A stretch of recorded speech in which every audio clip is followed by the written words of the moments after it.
Jaya Radha Madhava Kunja Bihari Jaya Radha Madhava Kunja Bihari Jaya Radha Madhava Kunja Bihari Radha Madhava Kunja Bihari Jaya Gopijana Vallabha Giridharidhari Jaya Gopijana Vallabha Giridharidhari Jaya Gopijana Vallabha Giridharidhari Gopijana Vallabha Giridharidhari Jaisacinandana Jaisacinandana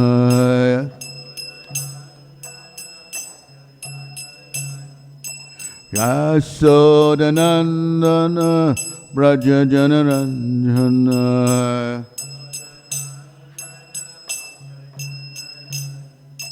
Jaisacinandana Jaisacinandana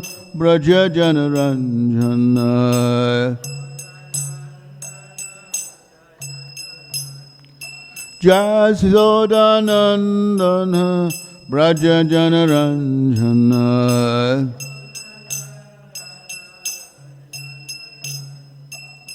Yamuna Tira Vanachari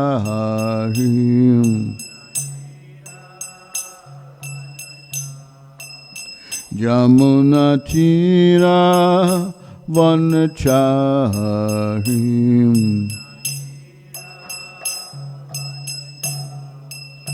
Yamuna Tira Vanachari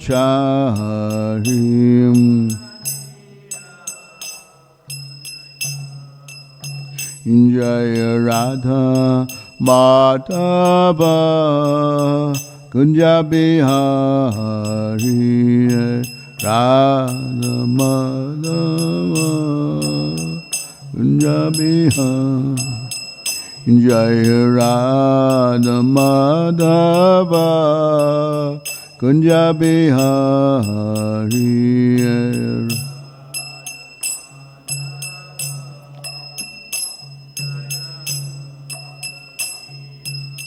Jaya Radha Madhava Kunja Bihari Jaya Radha Madhava Kunja Bihari Jaya Sri Krishna Chaitanya Prabhu Nityananda Shri Advaita Gadadhar Shri Vasadi Gaur Bhakta Vrinda Krishna Chaitanya Prabhu Nityananda Shri Advaita Gadadhar Shri Vasadi Gaur Bhakta Vrinda Hare Krishna Hare Krishna Krishna Krishna Hare Hare Hare Rama Hare Rama Rama Rama Hare Hare Hare Hare Krishna Krishna Krishna Hare Hare Hare Rama Hare Rama Rama Rama Hare Hare Hare Krishna Krishna Krishna Hare Hare Hare Rama Rama Rama, Hare Hare, Hare.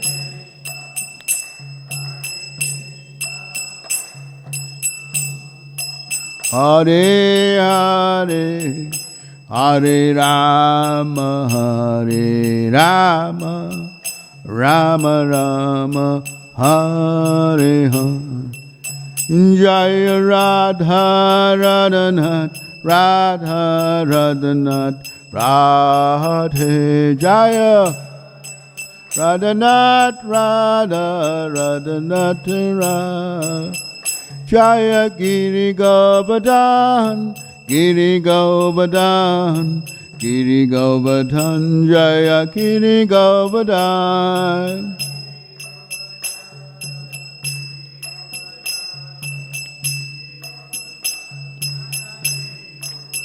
Jaya Gaura Hari, Gaura Hari, Gaura Hari, Jaya Gaura Hari.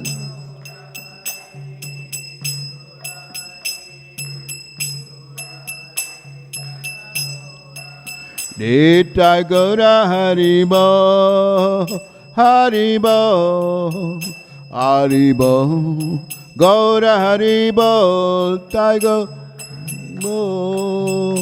Haribo, Haribo. Jaya Jaya Prabhupada, Prabhupada, Prabhupada, Jaya Prabhupada.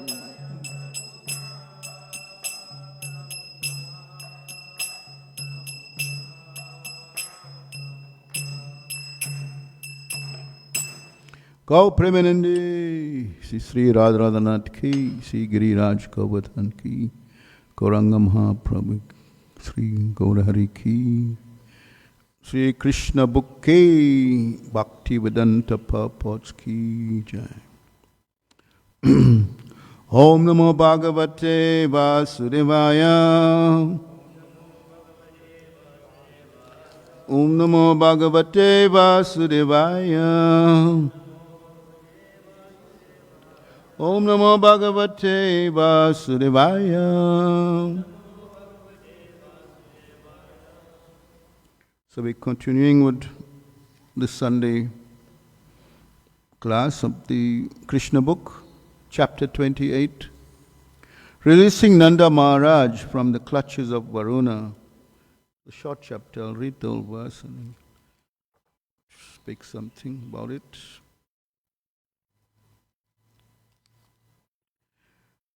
So, last week we discussed the Govardhan, isn't it? Govardhan Puja, the chastisement of Lord Indra, and how he came to his senses.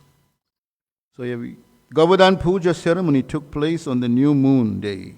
After this, there were torrents of rain and hailstorms imposed by King Indra for 7 days. 9 days of the waxing moon having passed, on the 10th day, King Indra worshipped Lord Krishna. And thus the matter was satisfactorily settled. After this, on the 11th day of the full moon, Ekadasi, Maharaj Nanda observed fasting for the whole day. And just early in the morning of the next day, Dwadasi, he went to take bath in the river Jamuna. He entered deep into the water of the river, but he was arrested immediately by one of the servants of Varunadev. This servant brought Nanda Maharaj before the demigod Varuna and accused him of taking a bath in the river at the wrong time. According to astronomical calculation, the time in which he took bath was considered demoniac. The fact was that Nanda Maharaj wanted to take bath in the river Yamuna early in the morning before the sunrise. But somehow or other he was a little too early and he bathed at an inauspicious time. Consequently, he was arrested. When Nanda Maharaj was taken away by one of Varuna's servants, Nanda's companions began to call loudly for Krishna and Balaram. Immediately Krishna and Balaram could understand that Nanda Maharaj had been taken by a servant of Varuna. Thus they went to the abode of Varuna, for they were pledged to give protection to the inhabitants of Vrindavan, who were all unalloyed devotees of the Lord. Devotees having no shelter other than the Supreme Person of Godhead naturally cried to him for help, exactly like children who do not know anything but the protection of their parents.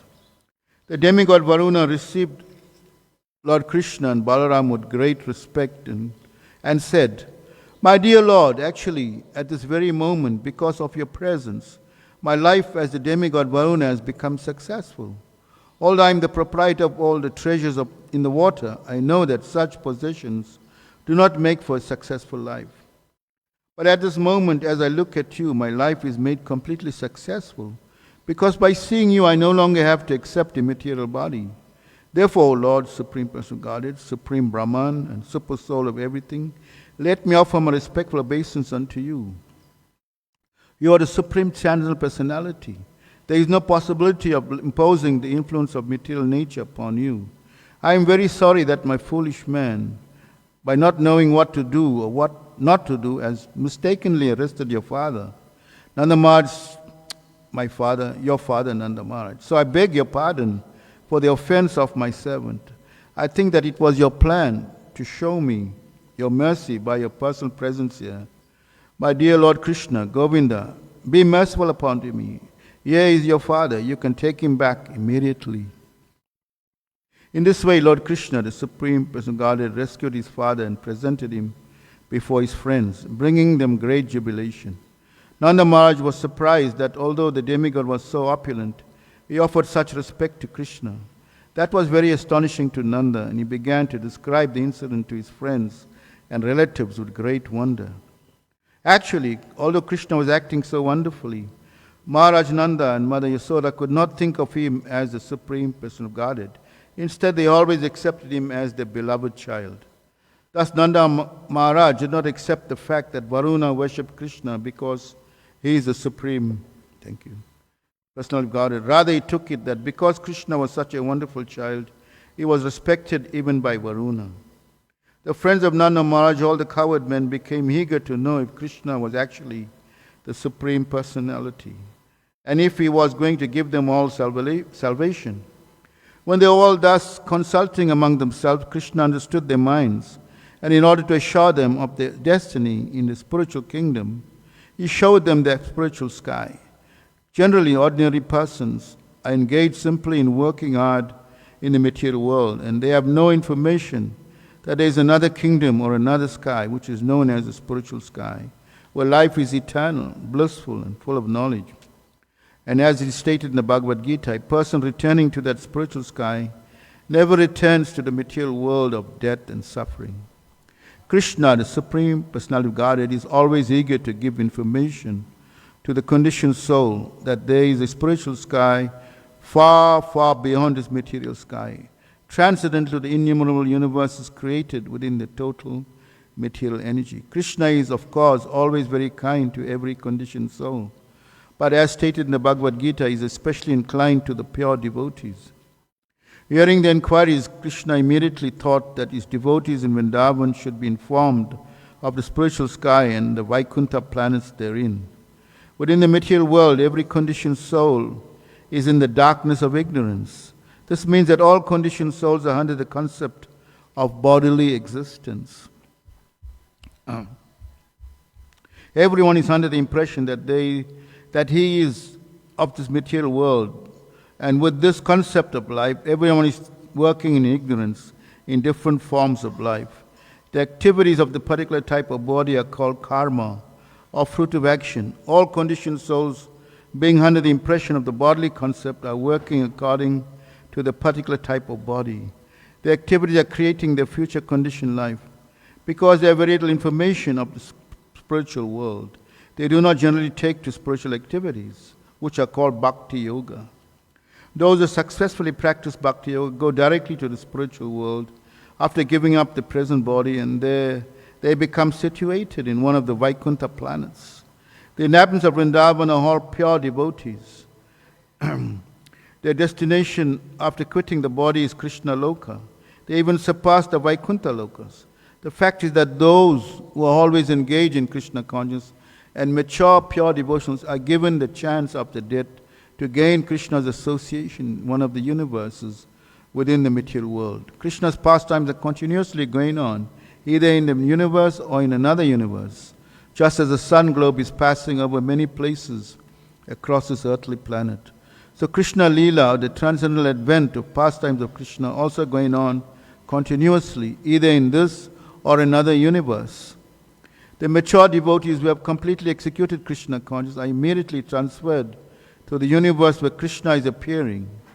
In that universe, the devotees get their first opportunity to associate with Krishna personally and directly. The training goes on as we see in the Vrindavan Leela. Of course, within this planet, Krishna therefore revealed the actual features of the Vaikuntha planets so that the inhabitants of Vrindavan could know their destination. Thus, Krishna showed them the eternal, ever-existing spiritual sky, which is unlimited and full of knowledge within this material world. And there are different grades of forms, and according to the grade, knowledge is proportionately manifested.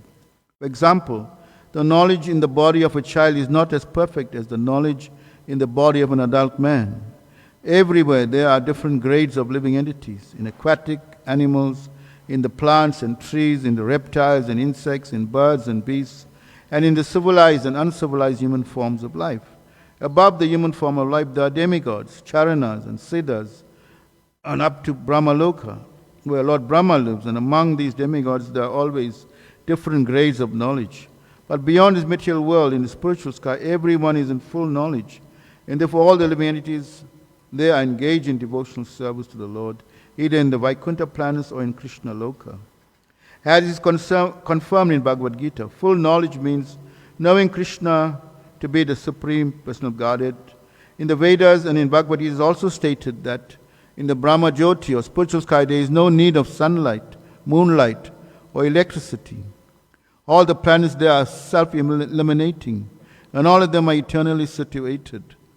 There is no question of creation and annihilation in the Brahma Jyoti or spiritual sky. The Bhagavad Gita also confirms that beyond the material sky, there is another eternal spiritual sky where everything is eternally existing.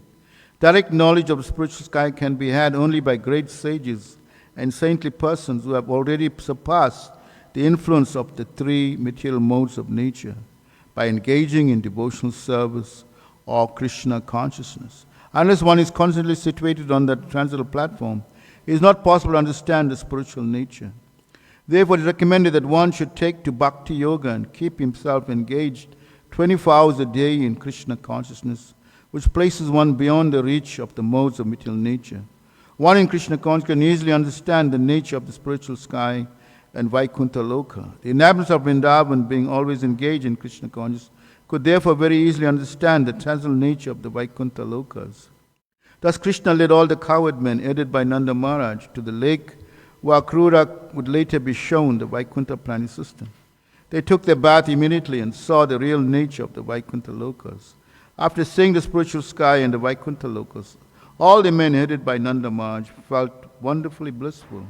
And upon coming out of the lake, they saw Krishna, who was being worshipped with excellent prayers. Thus ends the Bhaktivinoda purpose of the 28th chapter of Krishna, releasing Nanda Maharaj from the clutches of Varuna. Om Jnana Timarindasya Gyananjana Shalakaya Chakshurumulitam Jaina Tasmai Sri Guruve Namaha Sri Chaitanya Manobishtam Stapitam Jaina Bhutale Swayam Rupa Gadamayam Dadati Swa Padantikam Vandeham Sri Guru Sri Yuta Padakamalam Sri Gurun Vaishnavamscha Sri Rupam Sagrajatam Sagana Raghunath Anvitam Tam Sajivam Sadvaitam Savadutam Parijana Saitam Krishna Chaitanya Devam Sri Radha Krishna Padan Sagana Lalita Sri Vishakhan Vitamscham Hey Krishna Karuna Sindhu Dina Bandhu Jagatpate Gopisha Gopika Kanta Radha Kanta Namostute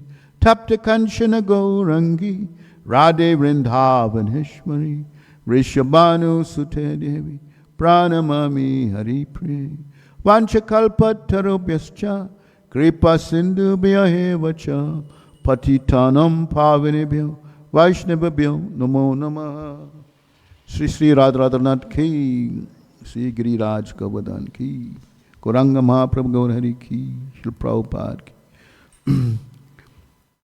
Hare Krishna, Krishna Krishna, Hare Hare, Hare Rama, Rama Rama, Hare Hare.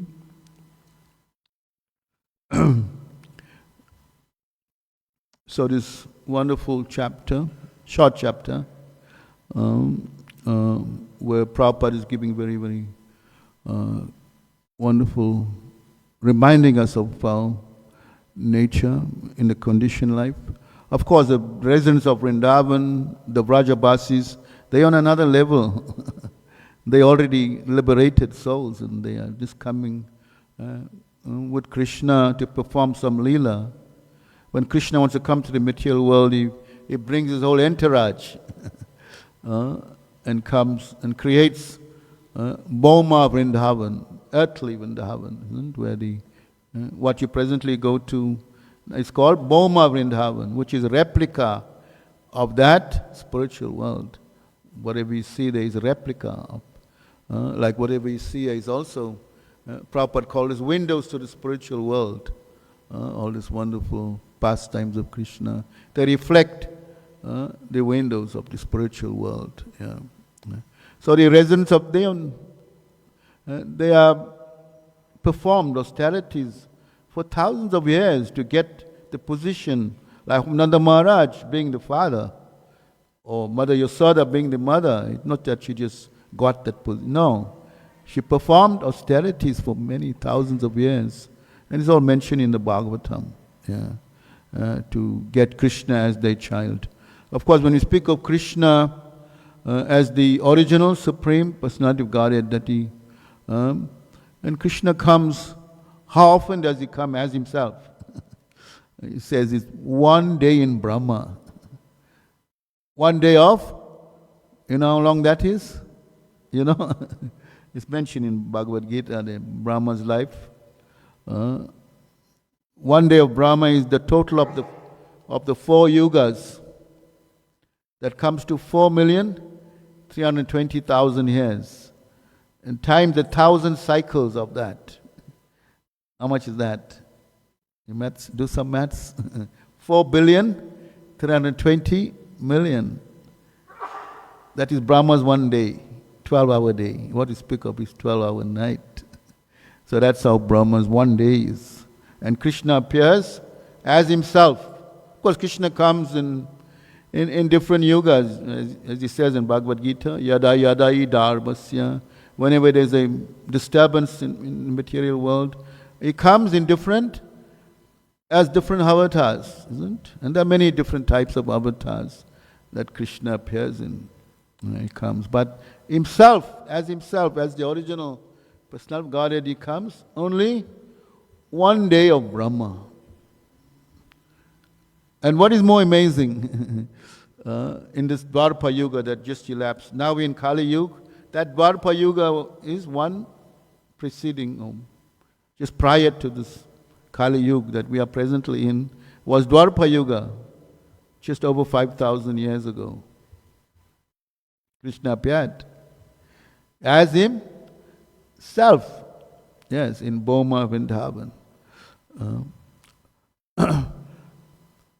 And what is more amazing, Lord Chaitanya Mahaprabhu, who's also appears in that Kali Yuga.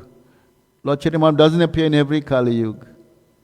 It's only in that Yuga that Krishna appears, in that Dwarpa Yuga, in the following preceding Yuga, Lord Chaitanya Mahaprabhu appears. So that's also very rare.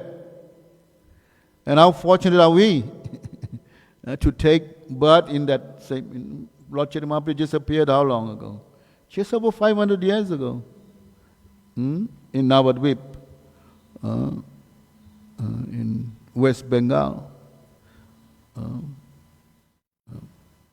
Sri Mayapur Dham. Just over 500. And that's our good fortune, to be in that same time as Lord Chaitanya Mahaprabhu. In that 500 years is not long, isn't it? Compared to billions of Brahma's time. It's just like Brahma is for him just like a second, 1 second of Brahma. So yeah, there's. So we are very, very fortunate in so many ways that we can reinstate. Because the material world is called Durgam, very difficult. We have experience of that, isn't it? We see how difficult and how in conditioned life it's very, very difficult to survive the material world. We have to do. And there's so much obstacles, upheavals. There's always some obstacles going on somewhere. And the whole material world is not a pleasant place. And Krishna will reflect on that in Bhagavad Gita also. He says from Brahma Bhuvana Loka. He says from the highest planet, Brahma Loka, down to the low, they are places of, they are miserable, they are temporary and they are miserable. He's reminding us of that. This material world is temporary and it is miserable. But we don't listen, we don't take heed of that, we don't take the message of Bhagavad Gita seriously, no. Because we're too comfortable in we create a kind of comfort zone. Isn't some artificial type of comfort, happiness. But that is also temporary. How long do we live in this world? We see 70 years. We're lucky we see 100 years. But in that time, what do? We have to use that time wisely, with intelligence, with knowledge, and understand our good fortune, that we have to embrace this Krishna consciousness. That's our only salvation. Like the residents of Rajabasi, the Brajabasis, whenever there was some upheaval, whenever some demon came, or like we had last week how Indra was sending torrents of rain, isn't inundated the whole of, and it was for 7 days, 7 nights, and everything was flooded and destroyed. He came with that intention to destroy the whole of. But Krishna held up Govardhan Hill, isn't it, and protected the Rajavasis from danger that way. So Krishna is always there. Krishna is always there for us. He's always there. But do we want Krishna or do we want Maya? We have to decide that, isn't it? We kind of caught up in, we want Maya and we want Krishna. We want the best of both worlds, but and Maya is, Krishna is saying about Maya, Mama Maya Durachaya. Again, very, very difficult. Mama, this material, this nature, this divine nature of mine is very difficult to overcome. Once we are caught in a clutches of Maya, it's very, very difficult. And while we, in conditioned life, we come under the modes of nature: goodness, passion, ignorance, sattva gun, tamagun, rajagun, isn't? And these modes, they affect everything we do. Our happiness depends on the control, is influenced by the modes. The way we live our life is influenced by the modes. The way we act by the modes of nature. All is discussed in Bhagavad Gita. Even when we die, dying in the modes. Whether you want to die in the mode of goodness or ignorance. Our lifestyle, we should act as human life means for higher consciousness, to reflect on make the use. Prabhupada said we have this material body. It's a bad bargain. Because why? We have to succumb to the influence of nature, the modes of nature there. We are plagued by the like we say, the kleshas of heat, cold, destructive forces are there. Then tsunamis and earthquakes, famine, drought, wars. So this is the nature of this material world. It is the nature. So we are plagued with all that, plus we have to contend with bad, death, disease, old age. Nobody likes. But our nature is, our real nature, we have to understand, is that we are spiritual. We're coming from that spiritual nature. But the moment we come into the material world, Prabhupada said it's an incompatible situation. The moment we get this material body, we forget. We forget. Right from the time we're born, we already attached to see, oh, this is my mother, this is my father, this is my grandfather. That attach starts from there already. And it become kind of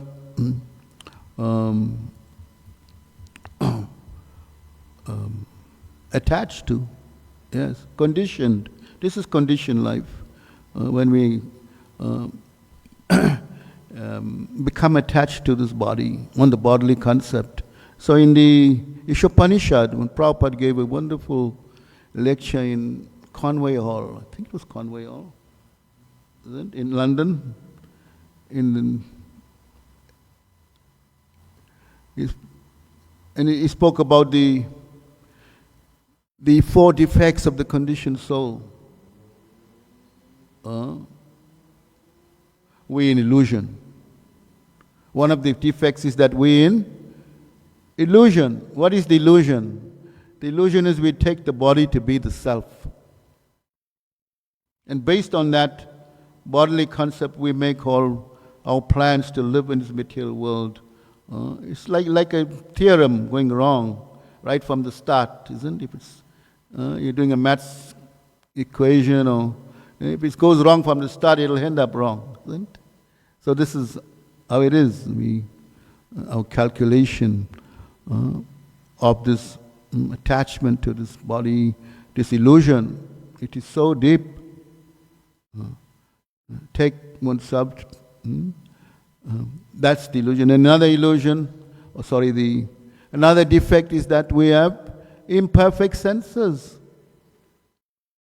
Imperfect senses mean we cannot see in the dark. We cannot see. If all the lights had to go up suddenly and the sun, it'll be dark and then you'll be kind of disorientated for a while. You cannot see, isn't it? Or you cannot hear what's going on in the other side because our senses are imperfect. Or we look at the sun. This is the famous analogy of that. We look at the sun and we think, oh, it's just a little ball in the sky, isn't it? Because it's so far away. But in actuality, when we read about this, the sun is much greater than this, millions of times greater than this earth planet, right? So this is imperfect senses. Then we make mistakes. Another defect is that we mend, and that is there. I mean, to err is human. It's human frailty to make mistakes. To err is human. Great personalities made mistakes. Great leaders, what to speak of us, isn't it? And they give the example of Mahatma Gandhi. Prabhupada speaks about that. Mahatma Gandhi was into Indian freedom of free India from the British, and he was very political, very, very powerful politician. Yeah, but he made so much mistakes. And Prabhupada would write to him, give up this petty politics. Give it up. Read Bhagavad Gita. But somehow the letters did not get to Gandhi, or he just ignored them. And then he paid the price, isn't it? It was assassination attempt on him, and the second time they were successful. They assassinated him. So mistakes.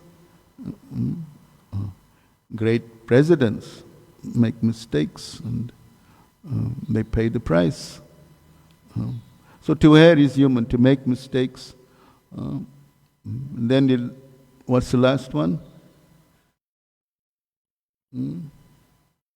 We're in illusion, we make mistakes. Cheating propensity, yes. Cheating. We pose as if we are learned. We may learn a little bit and cheat people, innocent people. If you look at the word teacher and you turn it around, what you get? You reverse the teacher, what you get? Cheater.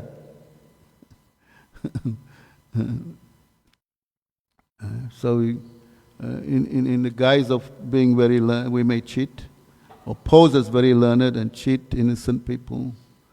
So this cheating propensity. Or we tell lies. Isn't? Anybody can say they didn't tell a lie during their lifetime? No. At some point we tell lies. So this cheating is there. We cheat. We cheat, we make mistakes. So these defects, that is conditioned life. And we come under these 4 defects. But doesn't mean we remain like that. We have to surrender to that person who's free from these defects. Only a person who's free can liberate us from that. Yes. Person who's free from these 4 defects. The pure devotee of the Lord, the bona fide spiritual master, he can free us and take us out of the bodily concept of life. Therefore, to be to relish these pastimes, one has to become purified from his material consciousness, from this contamination. Otherwise, we won't appreciate. We cannot appreciate. We think, it's just some imagination of some figment of somebody's imagination, or it's fable. These things didn't happen. It's just we will have that kind of polluted consciousness about things. But when we hear from the pure devotees of the Lord, they have this of cleansing. When we hear this, Prabhupada said we have to revolutionize our consciousness, a kind of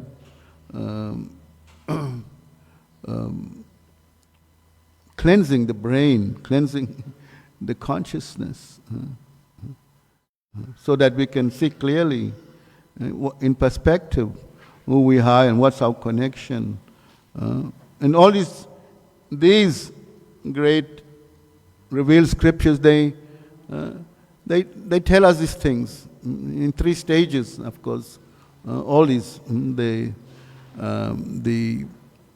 to understand our relationship with God, to engage in devotional activities, and the third is to go back home, back to Godhead.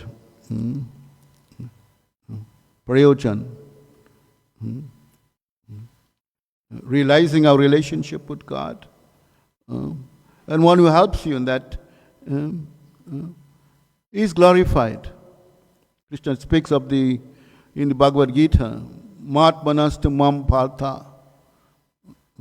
Matmanastu mam devim prakritim ashrita. Those great souls, Mahatmas, they're always in the divine nature. They're always in the divine nature. And what is their business? They're always chanting my glories. They're always chanting my glories and preaching about me. Matmanastu mampa devim prakritim ashrita. Satatam kirtayantam mam. Always preaching my glories. Satatam. So this is the definition of one who is always speaking about Krishna. One who is glorifying, not about himself, not self-centered, glorifying himself. One who is always speaking, taking the position of a servant. Lord Chaitanya Mahaprabhu exemplify that. I'm not a Brahmana, I'm not a Kshatriya, I'm not a Vaishya, I'm not a Sudra. I'm not a Brahmachari, I'm not a householder, I'm not a Vanaprastha, I'm not a sannyas. What am I? Das, Anudas. I'm a servant of the servant of the servant, following in the footsteps of the Gopi Brata Kamalayo, Das, Anudas, servant of the. So, when we exemplify that, of these great devotees of Krishna, the associates of Krishna, they always in the spiritual nature. They are there. And they always with Krishna wherever he goes. Krishna, like Prabhupada says here, that it's like a road show. Krishna performs some and he goes, isn't like a circus comes into town for a few weeks, then it isn't and goes to the next town. So Krishna's pastimes are like that also. Going from one universe to another. Right now, as we speak, he's appearing somewhere, isn't? As some Nishingadev or Lord Ram somewhere in some universe performing. These pastimes are eternal. They are eternal. They are eternal. Yes. They are eternal. Therefore, Nanda Maharaj, Mother Yasoda, they don't see Krishna as God also. This is they cannot accept Krishna as God, because the whole mood of parental affection will change. That ras will change. It will come to awe and reverence. From Kaivalya ras to something different. In wonder, like Arjun, when Arjun was a friend of Krishna, isn't it? A friend, Sakhi. But when Krishna showed him the universal form, his whole consciousness changed to that of wonder, bewilderment, and his hair was tan. He was in fear, seeing this form. This scary, it was very scary form of the universal form of Krishna. And the ras changed.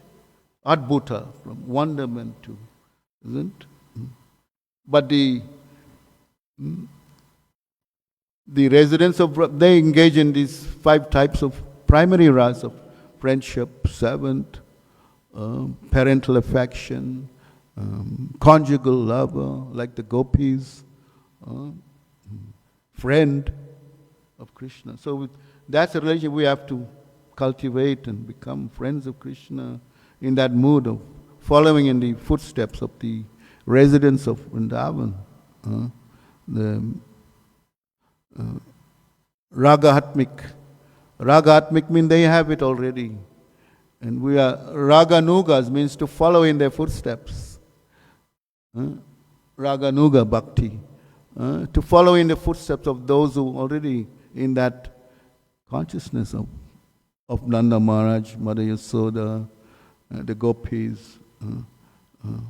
But that is a stage of, it's not that it will happen overnight. We have to cultivate that. Initially, we're coming out of this conditioned life, and it depends on the degree of our conditioning. We have to become rehabilitated, perform some sadhana bhakti, Vaidhi sadhana bhakti, isn't rising early, chanting X amount of rounds every day, engaging in devotion, like hearing Bhagavad Katha, living in a holy place, associating with devotees who have this consciousness of, and by that it rubs upon us. Gradually we will get there, and we can see the tangible change in the years we spend in Krishna, that it has taken us to some degree of purification. We've given up the gross sinful activities, isn't? At least that we've given up. The subtle may remain sometime because it's difficult. Envy, lust, anger, and that gradually will also dissipate, isn't? On the point of anartha nivriti. Anartha means gradually we will give these things up. Anartha means weeds in the heart. They have to come out also. So as we get purified gradually, Shri Prabhu speaking about going like a needle, coming out like a plow. Isn't we going like, needle can make a small impression, whereas a plow can make a big, isn't a plow is a big, can make a bigger hole than a needle. Going like a needle, come out like a plow. So we go in with that, and we come out like a plow, make a bigger impression there. But it's gradual, it's a gradual step by step. This Krishna consciousness is not like overnight we will get purified or we'll become pure devotees of the Lord. No, it's a gradual process. To that degree, Krishna is saying, Yayatamam prapadyante. As you surrender to me, I reward you accordingly. To that degree we surrender, to that degree we have knowledge of this, to that degree Krishna will reciprocate with us. Yayatamam prapadyante. As you surrender, I reward you accordingly. And everybody is looking for Krishna. Everybody. Prabhupada says in that poem, everybody is looking for Krishna. Even the atheists. And the different species of life, they all understand. Krishna is the seed-giving father. He's the seed-giving father of everyone. He gives life to everyone. But to understand Krishna, that is who is this Krishna? Like Indra also, Indra was so bewildered by this. Who is this impudent little boy? What does he think he is? Isn't he? Was thinking like that. And said, I will show them. And he inundated the whole of Raj, with the clouds of devastation, the Samvataka clouds, isn't? For 7 days, 7 nights, thinking he will show Krishna a point. But the whole thing was reversed, isn't? Krishna showed who is God, who is the Supreme Person of Godhead. And Indra came to that realization, yes. Although Indra is such a powerful personality himself, but this is the danger when we become too educated or we too highly materially placed and we think, yes, there's nothing better than us. We are the deal. We are the big deals. That is the danger. We forget our. So Krishna, Krishna says, when I favor somebody, I take away all that will pollute I will take away everything that will from them and leave them destitute. So they have no other recourse but to surrender to me. Yeah, he does that. So we see that when we in that situation, that this is Krishna's kind favor on us. And not that we're blaming God. I'm suffering. I'm poor. No, it's not. It's all to do with your karma, and karma is not. Krishna doesn't get involved in our karma, and he makes that point in the 5th chapter. He says, it has nothing to do. It has nothing to do with our karma. But karma is a material thing. And karma can come and go. Isn't it? Is temporary. Of all the 5 subject matters discussed in karma is temporary. It can change. We can change. And we can also become free from karma. Nishkam. So when we're in that condition of nishkam, then we have no anxieties, no material desires. We give up all the material desires. Krishna bhakta nishkam, ata eva shanta. Says the devotee is always peaceful because he has no material desires. Whereas this is bhukti, mukti, siddhikami, sakali, ashanta. Said those who are they are restless. Those who have material desires, they are very restless. They want more and more and more. And we cannot, it's insatiable, our material, we cannot satisfy our material desires. Therefore, we have to come back birth after birth to satisfy us. We're not satisfied. We're never satisfied. Whereas if we take to Krishna, that will give us so much of peace, so much of brings us free from the pangs of material suffering as such.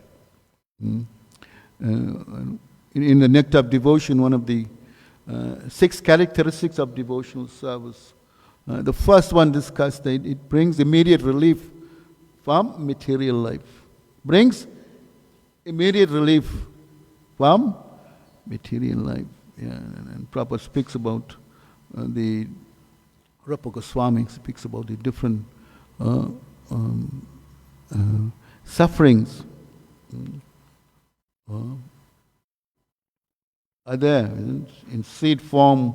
Whatever we do, we're planting the seed. Whatever we do, we planting. Whatever action we do, we are planting a seed. It's seed form, and then that seed has to grow, doesn't it? It grows and it matures. It becomes a fruit. So all these are different stages of. Some are bearing fruit now. Some are still in seed form. Some are in stock that we're creating in the future. So we have. So this is a very complex thing. It's very, very complex, very intricate. Krishna is saying like that. It is very complex. It is very, very complex. So we have to come to some realization at some point that we have to rise above these modes of nature which are keeping us like prison in a prison. This is a prison. Material world is a prison. It is a prison. And prison is not a nice place to be. You are just all day behind bars. There's no freedom.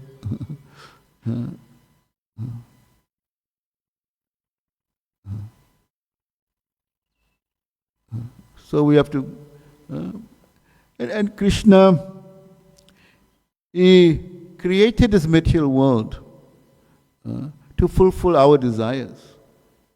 Otherwise, there was no need for Krishna to create this material. There was no need to fulfill the desires of the conditioned souls. And He created this material world. He created that to fulfill our desires. We wanted to be the Ishvara, the controller. Yeah, but to an extent we all are Ishvaras, controlling, isn't it? Whether you, in some position you are controlling. But we have to understand who is the real controller, who is the ultimate controller, who is the Bhoktaram, who is the beneficiary of all these things. When we come to that realization, then we become free from all the miseries of this material world, and we'll be in the same, like the residents of Raj.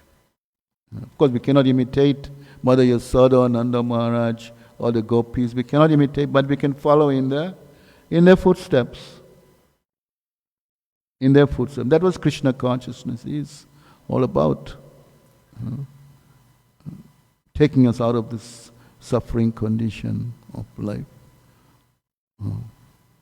Hare Krishna. Thank you very much. Is there any questions or comments?